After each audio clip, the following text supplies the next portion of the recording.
Okay, welcome back, everyone. In the last lesson, we learned about variables. We learned that variables are simply containers that store information. Like here, the variable name stores John, and the variable age stores 25. But there's a problem. Imagine you're building Instagram or Facebook or TikTok or banking app or even a hospital app. Can you hard code every user's name? Well, of course not. Imagine Facebook doing this, name equals to John. Then every user who signs up will become John. That would not make sense. So the question becomes, how do apps get information from the user? How does the hospital app know your age? How does Jumia know your address? How does TikTok even know your username? How does the banking app know how much money you want to transfer? Well, the answer is simple. The app asks the user for information. And in Python, we do that using inputs. So let's see this in action. Um, let's create a variable called name, and the inputs, we're going to ask the user a question so they can answer it. Question is, what is your name?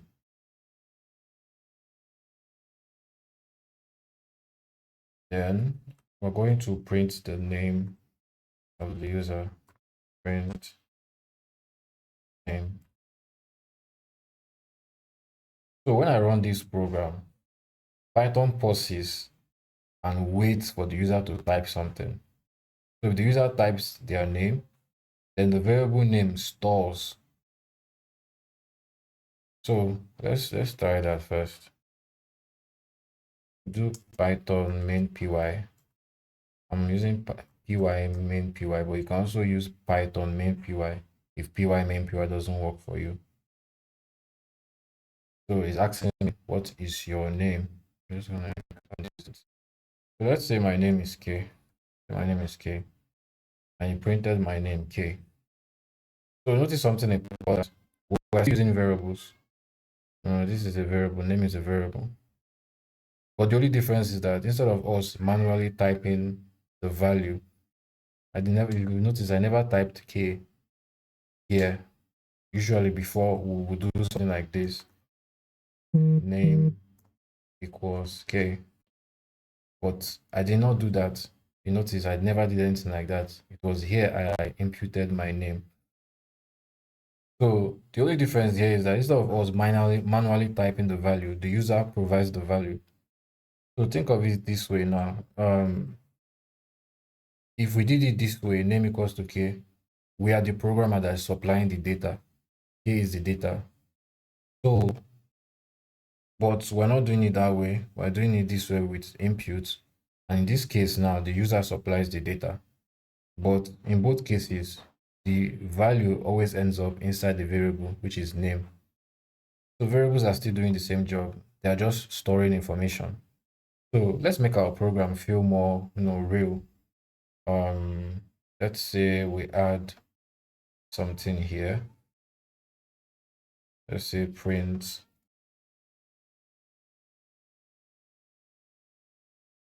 hello.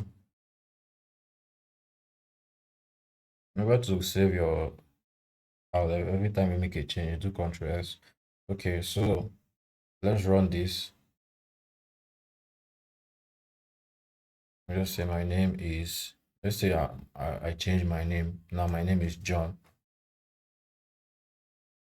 Hello, John. So let's take it one step further. Let's say we want user's age as well.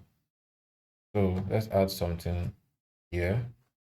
Let's create a variable called age. And remember what we did. I'm just going to copy this. Then instead of asking what is your name for the age, I'm just going to change it to how old are you? So, oops, how old are you? So we're also going to print age as well. So let's save that and let's run it again. So what is your name? Okay, my name is K. What's your age? I'm 55 years old. You can see hello K 55. It looks fine, right? But there's an issue with this code, this place here, this age equals to input. I'm going to show you the issue here now. So just watch this now. Um, let me delete everything here. And let me delete this as well. So we're going to focus on this age. So let's say we want to add plus 10. We want to add plus 10 here. And so how old are you? Let's say I'm 55. So what do you think it will show? The beginners will say 55 plus 10. So it will show 65, right? But it's not going to show 65. Let me run it first. You can see the error. Read it with me. Type error can only concatenate string, not integer to string. So let me explain why we faced an error here. Input naturally is naturally saved in a string format. So even if you do, okay, let's say let's run this again. So even if I put 30, 11, 12, whatever number, is always going to get this error because Python does not see this as a number or an integer. It sees this as a string. So I'm going to prove that to you. We're going to do something now. Let's delete this first. Print type age. This is going to allow us to see the data type of this input we're going to put. So I'm putting 55. We all know 55 is a number, right? You can see string. Upon we put a number of 55, it saved it as a string. So the variable is storing a string, not an integer. So we always have to convert it into a real number. So how do we do it? We do it using the int. I'm going to show you how, and we'll call it a type conversion. It's converting one data type to another. So this is how we're going to do it. We're going to come here and we're going to put an int here. I'm going to close the bracket as well. So let's save this and run the game. Let's see the data type is going to say a game now. Let's say that 55, we'll put it again. You can see integer. So it's now a number. So we can do the addition.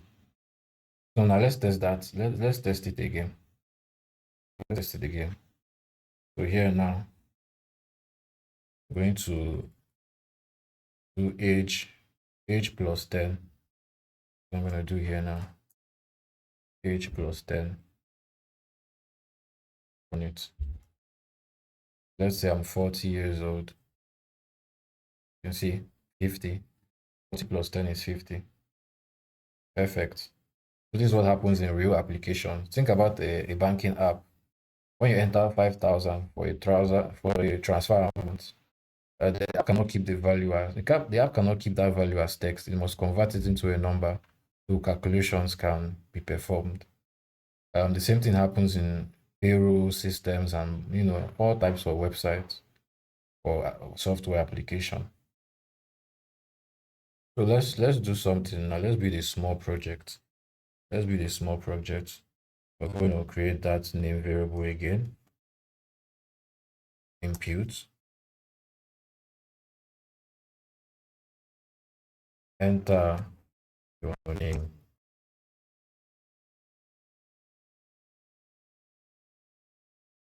Then let's say enter your age.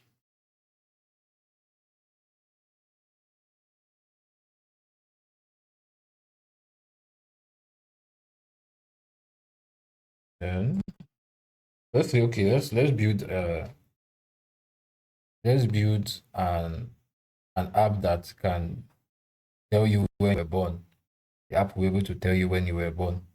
So let me just use a comment tag here. What do we even name it? When was I born? Call it that. Name, age. I'm gonna, let's say it will print our name. It will print our age as well. So if you want to know your when you were born, how do you do the mathematics? So we're going to need one more variable first. The variable we're going to do is year. Let's name it year.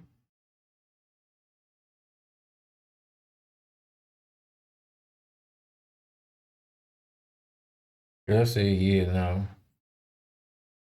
We're going to do it 2026. Today, currently, when I'm recording this video, is 2026.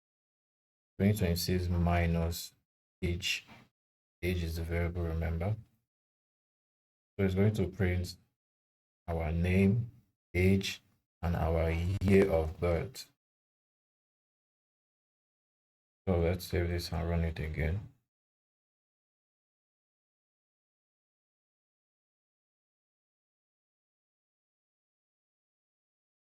So my name, let's say I'm James.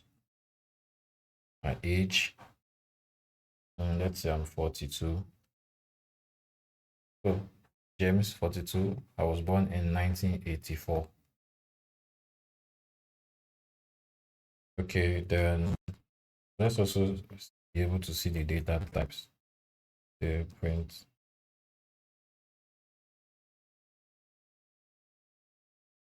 type, name,